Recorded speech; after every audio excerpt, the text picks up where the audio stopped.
Hi everyone, this is Brennan on behalf of Dynamic Trader, and the first stock we'll be looking at today is GNTX. Looking at the monthly time frame, price has not necessarily moved in a neat linear trend to the upside, but has continued to move upwards. We've found resistance around $25 at this area here in June of 2018, which caused price to come back to the downside, but we found support around the round number 20, and price has now broken out, creating a new all-time high, and is trading at $25.82.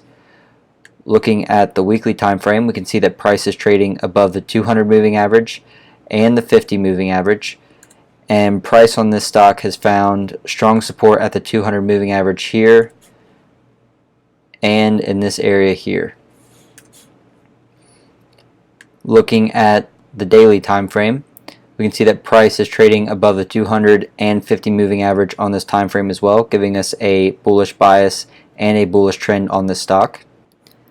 Now price did find resistance at this area here, which is right at the round number 25, and when we came to this level around $25, price immediately dropped back to the downside.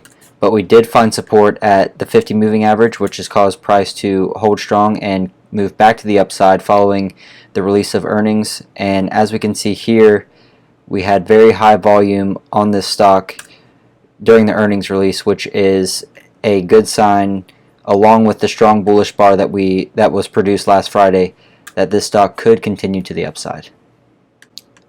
The next stock we'll be looking at is KLX.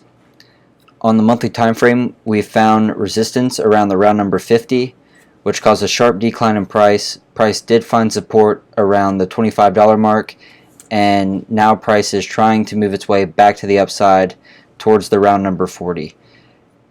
And price is currently trading at $36.98.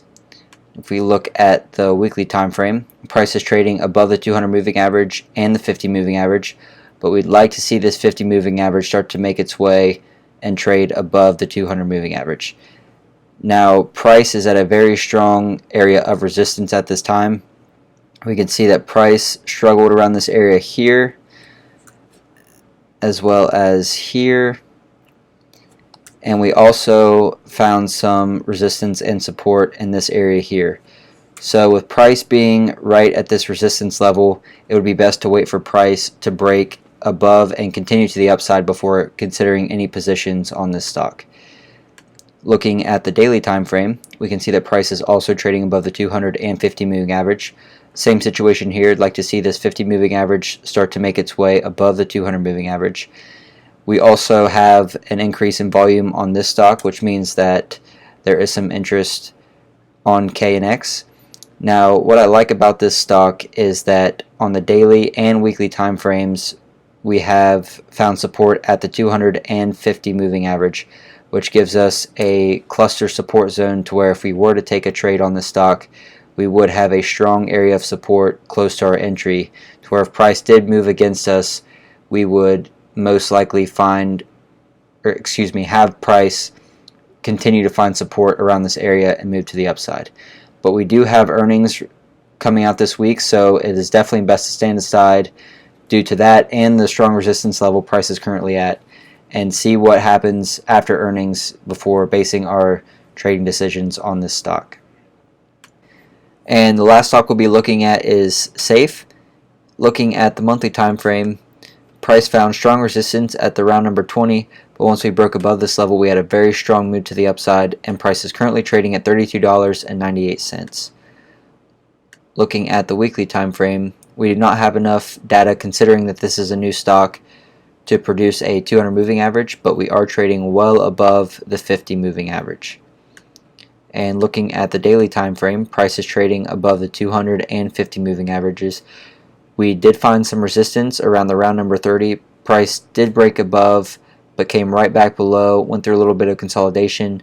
But once we did break above the round number 30, we had a move to the upside, but then price came back to the downside, retested this previous area of resistance, found support at that level along with the 20 moving average, and we have found further strength to the upside.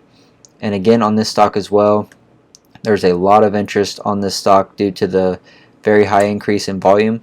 But again, we do have earnings being released this week, so it is best to stand aside and wait for earnings to be released before considering any positions on this stock.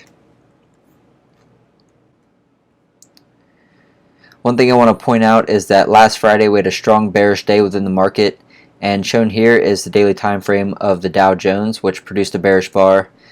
The S&P produced a bearish engulfing candle, as well as the Nasdaq, which also produced a bearish engulfing candle. And the majority of the stocks that I follow also had strong bearish days on Friday. So the stocks that were mentioned at the beginning of this video were an outlier basically because most of the stocks within the stock market did not perform well on Friday.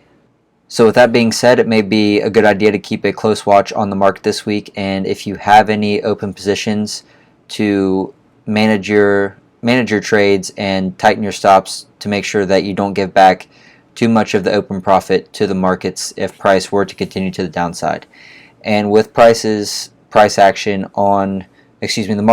action on Friday, that may cause people to continue to sell off positions in the fear of price moving further to the downside. So just keep that in mind. I'd definitely be patient for the beginning of the week to see what price does, but we would like to see the overall direction of the market continue to the upside. So with that being said, thank you for watching, and I will see you on the next one.